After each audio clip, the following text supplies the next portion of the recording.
Hello everyone, welcome to my YouTube channel. आज का हमारा टॉपिक है पावर शेयरिंग। आज हम पढ़ेंगे पावर शेयरिंग। क्लास 10th का चैप्टर नंबर फर्स्ट है। पॉलिटिकल साइंस या फिर सिविक्स का चैप्टर नंबर फर्स्ट है। तो चलिए बिना टाइम वेस्ट के चैप्टर को स्टार्ट करते हैं। तो पावर शेयरिंग हमारा स्टार्ट होते हुए भी ये ओवरव्यू दिया हुआ है, जो आप पढ़ लीजिएगा, आसानी से आपको समझ में आ जाएगा। तो चलिए बिना टाइम वेस्ट के हम यहाँ से ही स्टार्ट करते हैं।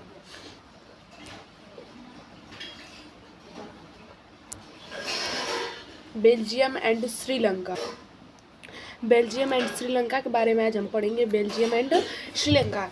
तो Belgium is a small country of Europe. Europe का बेल्जियम एक स्मॉल कंट्री है, smaller in area than the state of Haryana. State जो हरियाणा है उससे भी एरिया में छोटा है। It has a border with France, Netherland, Germany and Luxembourg. ये बॉर्डर पे है फ्रांस के, नीदरलैंड, जर्मनी, लग्जमबर्ग के। नीदरलैंड, जर्मनी, फ्रांस, लग्जमबर्ग, ये उसके बॉर्डर्स हैं। It has population of a little over 1 crore. लगभग 1 करोड़ पॉपुलेशन है वहाँ की। About half of the population of Haryana. Haryana की पॉपुलेशन से आधी पॉपुलेशन है वहाँ की। The ethnic composition of a small country is very complex. जो एथनिक कंपोजिशन है वहाँ की वो वेरी कॉम्प्लेक्स है। of the countries the total population is 59% lives in Flemish region and speak Dutch language। 59% जो कि थे फ्लैमिश रीजन में रहते थे और स्पीक डच लैंग्वेज बोलते थे। 59% peoples live in Flemish region and speak Dutch language. जो 59% लोग थे वो फ्लैमिश रीजन में रहते थे और डच लैंग्वेज प्रयोग करते थे। And another 40% peoples live in Wallonia region and speak French language. French language बोलते थे। जो 40% बचे और 1% जो बचे 1% द बेल्जियंस स्पीक जर्मन्स। जो 1% बेल्जियंस बचे वो जर्मन स्पीक करते थे। तो आइए हम चलिए आपको यहाँ पे एक अच्छे से समझा देती हूँ। देखिए ये एक ब्लैंक स्क्रीन आ गई। अब देखिए 59% जो पॉपुलेशन थी 59%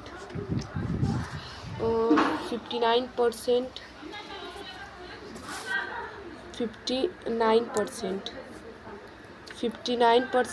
population 59% population live in Flemish region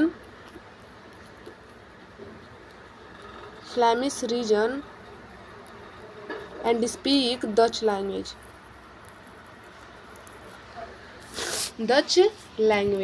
जो 59% थे वो फ्लेमिश रीजन में रहते थे और डच लैंग्वेज का प्रयोग करते थे।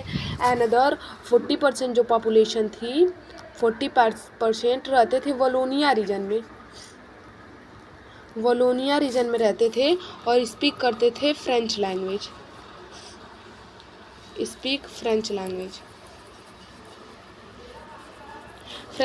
बोलते थे।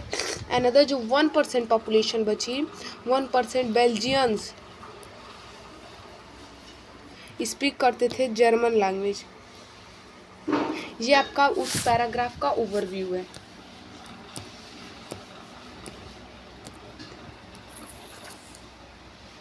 देखिए 59% live in Flemish region and speak Dutch language.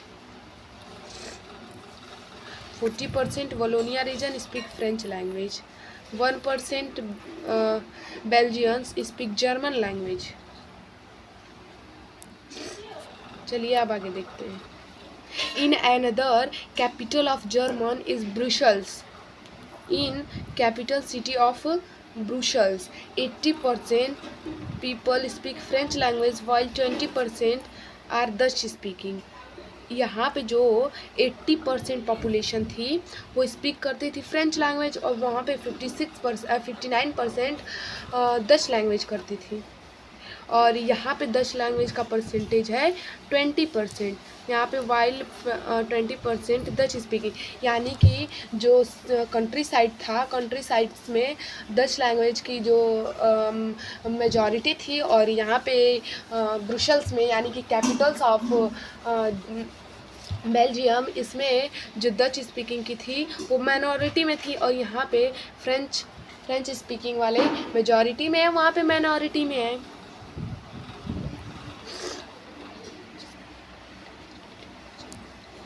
जैसे कि the minority French speaking community was relatively powerful, it is resented Dutch speaking community who got benefit of economic education and later दे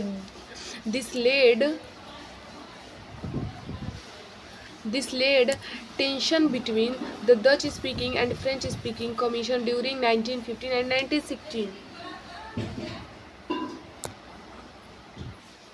और जो टेंशन हुआ उन लोगों के बीच, यानी कि जो कॉन्फ्लिक्ट मतलब कि कुछ विवाद टाइप हुआ उन लोगों के बीच, टेंशन इन 1915, ड्यूरिंग 1915 ऐसे से लेके 1916 तक ये हुआ। The tension between two community was more acute in Brussels. Brussels presented a special problem. The Dutch-speaking people constitute in majority. वहाँ पे ये प्रॉब्लम्स की ब्रुसेल्स में कि जो डच स्पीकिंग लैंग्वेज के थे वो माइनॉरिटी में थे, और जो डच स्पीकिंग के पीपल्स थे वो मेजॉरिटी थे कंट्री साइड में, but minority in the capital, और वहाँ पे माइनॉरिटी थी कैपिटल में उन लोगों की। Let us compare this to the situation in another country. ये सिचुएशन अनदर कंट्री से करते हैं। Sri Lanka is an island nation just a few kilometres off the southern coast. Southern coast से कुछ ही किलोमीटर पर श्रीलंका है, ईस्ट में, ऑफ तमिलनाडु, तमिलनाडु से। It has about 2 crore population, यानी कि 2 करोड़ पीपल्स हैं वहाँ पे, बस 2 crore peoples. About the same age in the Haryana, जैसे कि हरियाणा में है।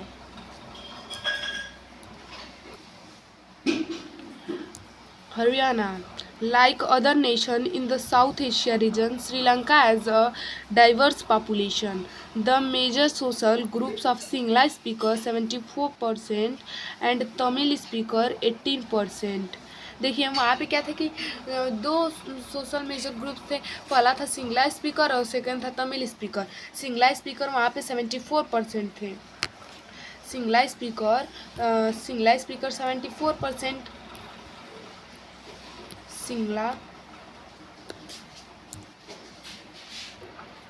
सिंगला स्पीकर जो थे वो 74% थे। सिंगला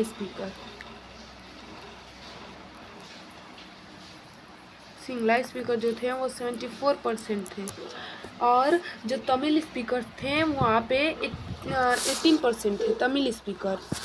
अच्छे से मैं लिख देती हूँ। सिंगला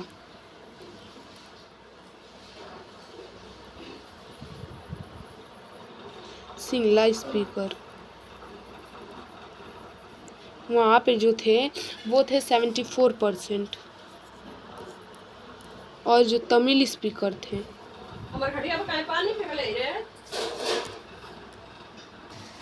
सिंगला स्पीकर 74% है और तमिल स्पीकर 80%। जो तमिल स्पीकर्स थे,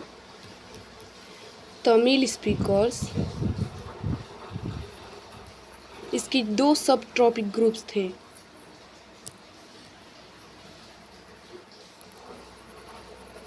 एक था इंडियन तमिल्स, एक था इंडियन तमिल्स, एक था श्रीलंकन तमिल्स, यानी कि तमिल नेटिव्स। एक था श्रीलंकन तमिल,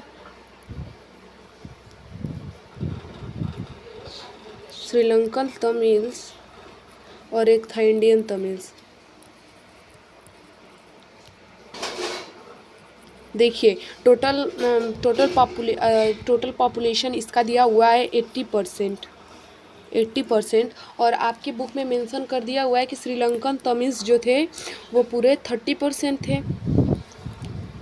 30%, तो जो पॉपुलेशन थे वो 30% थी। 5% हो गए इंडियन तमिल्स। तो देखिए वही आपके इस पैराग्राफ में लिखा हुआ है कि सिंगला स्पीकर जो थे वो 74% थे और Tamil speaker 80%। Amongst Tamils there are two sub groups. Tamil natives of the country are Sri Lankan. Tamil native Sri Lankan थे और तमिल्स देखिए श्रीलंकन तमिल्स 30% थे। The rest whose forefather came from the Indias as plantation worker during the colonial period are called Indian Tamils. Indian Tamils वो थे जो colonial period में जिनके फॉरफादर आके पहले से ही वहाँ पे काम कर रहे थे या फिर कोई प्लांटेशन वर्कर थे जो वहाँ पे आके बस चुके थे, वो इंडियन तमिल्स थे। As you can see from the map of Sri Lanka, Tamils are concentrated in the north and east of the country. East of the country, most of the Sinhala speaker peoples are Buddhist. वहाँ पे देखिए map देखने के लिए ये बोल रहे हैं। देखिए ये रहा श्रीलंका का मैप। यहाँ पे जो है ये पूरे जो येलो कलर के पॉपुलेशन है, ये पूरा येलो कलर का सिंगला स्पीकर्स है जो सिंगला बोलते हैं। और जो यहाँ पे आपको ये ऑरेंज कलर टाइप दिख रहा होगा ऐसे ऐसे, वो हमारे थे तमिल्स जो कि पहले से ही यहाँ पे थे। श्रीलंकन तमिल्स थे और ये भी तमिल्स ही थे, लेकिन ये इंडियन तमिल्स थे। और ये आपको छोटे छोटे कलर्स फुल दिख रहे होंगे, ये ऐसे यहाँ पे ये सब ब्राउन कलर के आपको दिख रहे होंगे। ये सब क्या थे? ये सब थे मुस्लिम्स थे, ये सब मुस्लिम थे। तो चलिए नीचे चलते हैं। ये हुआ। और Sinhala speaker peoples are Buddhist.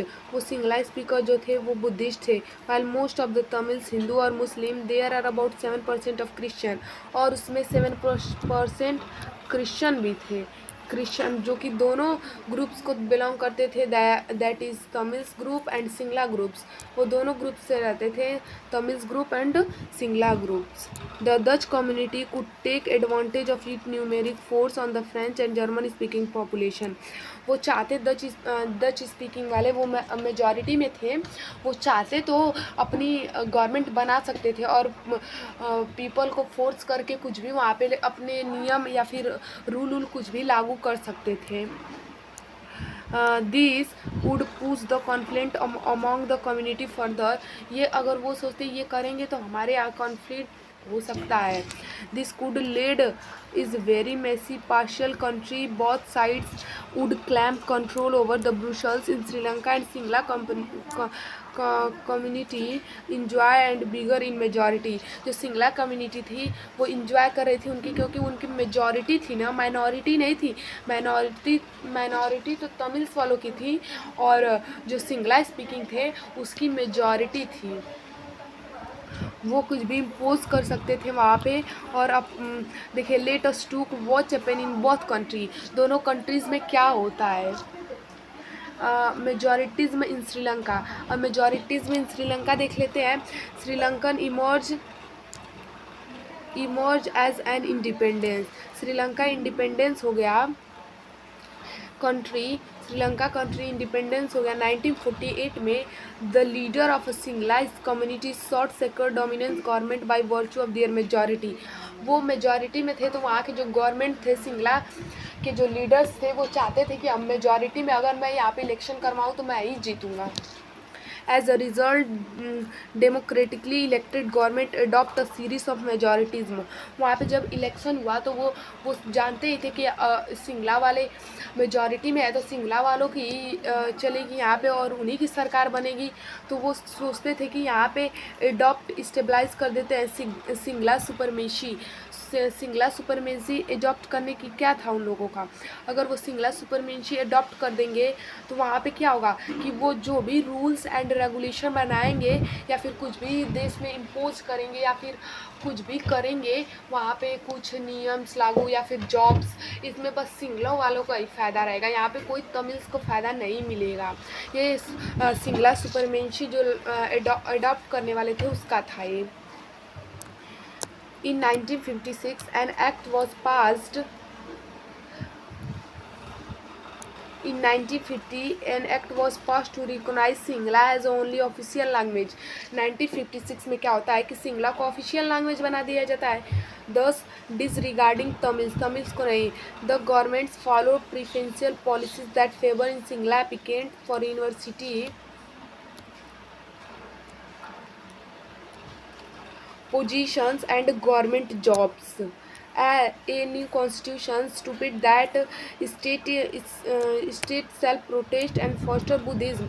वहाँ पे जो देखिए जब वहाँ पे ऑफिशियल लैंग्वेज सिंगला बन गया तो वहाँ पे जो भी पॉलिसीज आती थी वो फेवर में आती थी, बस सिंगला के फेवर में आया करती थी. वहाँ पे जो यूनिवर्सिटी में बच्चों का एडमिशन होता था वहाँ पे पहले सिंगला वालों का होता था. तमिल्स आते थे, उन्हें बोला जाता था बैठिए आप, बैठो बैठो अभी थोड़ी देर बाद किया जाएगा, ये किया जाएगा. ऐसे करते करते उनका एडमिशन नहीं लिया जाता था क्योंकि वो तमिल से स्पीक करते थे. और जो भी जॉब्स गवर्नमेंट जॉब्स आती थी उसमें सबसे पहले सिंगला वालों को किया जाता था और तमिल्स वालों को हटा दिया जाता था. All this government measure as a coming one after the gradually. वहाँ पे ग्रेजुअली गवर्नमेंट आने लगी सिंगला वालों की, जिससे कि वहाँ पे तमिल्स वाले जो थे श्रीलंकन तमिल्स उन लोगों को कोई फ़ायदा नहीं होने लगा. तो फिर श्रीलंकन तमिल्स को ये लगने लगा कि वो मेजॉरिटी में है Sri Lankan Tamils. They felt that no major political party. वो सोचने लगे कि हमें कोई फ़ायदा ही नहीं मिल रहा है, ना कोई political parties led by the Buddhist. जितने भी पॉलिटिकल पार्टीज़ है वो बुद्धिस्ट मतलब बुद्धिस्ट यानी कि जो सिंगला लोगों थे वो बुद्धिस्ट को फॉलो करते थे. तो बुद्धिस्ट के जो पॉलिटिकल पार्टीज आती थी वो सिंगला की ही आती थी. Sinhala leaders was sensitive to their language and culture. वहाँ के वो लैंग्वेज सेंसिटिव हो गए और कल्चर हो गए. कल्चर में भी कुछ परिवर्तन आया. वहाँ पे सिंगला जो लैंग्वेज था वो सेंसिटिव हो गया. दे felt that constitution government policy denied the equal political rights. वहाँ पे जो भी इक्वल पॉलिटिकल राइट्स आते थे वो भी मतलब कि तमिल्स वालों को नहीं दिया जाता था, बस वो राइट्स सिंगला वालों को दिया जाता था. Discriminate against them the getting jobs. Job में भी उनको डिस्क्रिमिनेट किया जाता था. जो भी गवर्नमेंट जॉब आती थी उसमें भी उनको डिस्क्रिमिनेट किया जाता था. Other opportunity and ignore them interest. और उन्हें इग्नोर कर दिया जाता था. वो आते थे जॉब के फॉर्म भरने, ऐसे वैसे करके उन्हें इग्नोर कर दिया जाता था. Result the relation between the Singla Tamil communities and over the time the Sri Lankan Tamils launch a party to struggle for the reorganisation of Tamils and official language. वहाँ पे जो श्रीलंकन तमिल्स थे वो अपनी पार्टी को लॉन्च करते हैं और स्ट्रगल करते हैं कि जो तमिल्स है वो वहाँ पे ऑफिशियल लैंग्वेज बने. क्यों भाई, वहाँ पे बस सिंगला वालों की ऑफिशियल लैंग्वेज बन गई थी तो इनको डिस्क्रिमिनेट होते थे. ये इनको न जॉब्स में राइट न किसी चीज़ में राइट्स दिया जाता था. तो ये भी सोचते थे कि हमारी भी जो तमिल्स है वो भी ऑफिशियल लैंग्वेज बने, जिससे कि ये लॉन्च करते हैं अपनी पार्टी और ये स्ट्रगल करते हैं अपनी मतलब कि अपनी तमिल्स लैंग्वेज को ऑफिशियल लैंग्वेज बनाने के लिए. फिर उनकी demands for regional autonomy for equality of opportunity in securing education and job was their demand for more autonomy of provinces populated by the Tamils were rapidly denied.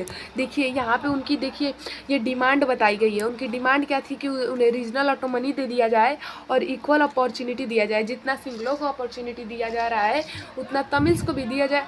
और जो सेक्योरिंग education and jobs है उन्हें हर एक university में जिसमें सिंगला का admission हो रहा है उसमें तमिल्स का भी होना चाहिए. वो ये डिमांड करते हैं. और जॉब्स भी वो चाहते थे कि जो भी गवर्नमेंट जॉब आए उसमें तमिल्स का भी मतलब कि हो जॉब्स में. But their demand for more autonomy province populated by the Tamils were rapidly denied. जो डिमांड थी तमिल्स की वो सिंगला वालों रैपिडली डिनाई करते रहे थे. तो चलिए देख लेते हैं इनकी डिमांड क्या थी. डिमांड इनकी थी regional autonomy, first regional autonomy and second equality. First regional autonomy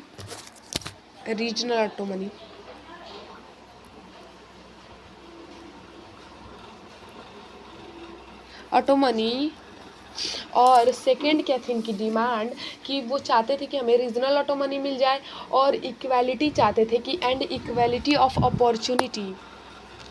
equality of opportunity. And now third और उनकी थर्ड डिमांड थी जो भी वहाँ पे सेक्योरिंग एजुकेशन एंड जॉब्स आते थे उन्हें भी मिले। फिर चलिए आगे देखते हैं। बाय 1918 उनकी डिमांड को रैपिडली वो डिनाई करते थे। By 1918 several political organisation were form demanding for independent Tamil alum.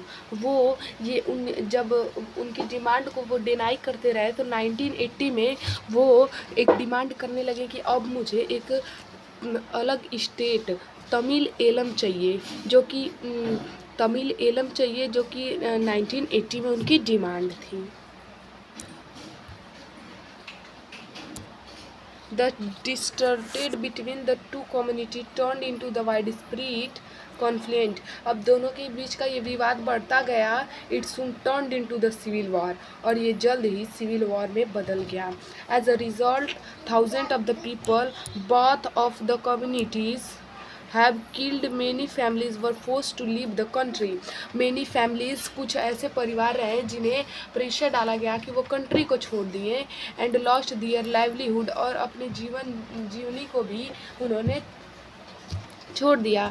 You have read chapter first economic text book class 10th about Sri Lankan excellent record of the Sri Lanka excellent record of economic development, education and health, but the civil war has caused the terrible setback to the social, cultural and economic. आप economic के chapter first में पढ़ा होगा कि जो वहाँ पे श्रीलंका था वहाँ पे कितने मतलब कि डेवलपमेंट हुए, एजुकेशन सिस्टम अच्छा हुआ, हेल्थ सिस्टम अच्छा हुआ, और जो सिविल वार के चलते वहाँ पे जो सोशल, कल्चर एंड इकोनॉमिक थे वहाँ पे बहुत सारे मतलब कि नुकसान हुआ, बर्बाद हुआ लाइफ ऑफ द कंट्री के कुछ लोग भी मरे। इट इंडेड इन 2009, और जो सिविल वॉर था वो 2009 में जाकर ख़त्म हुआ।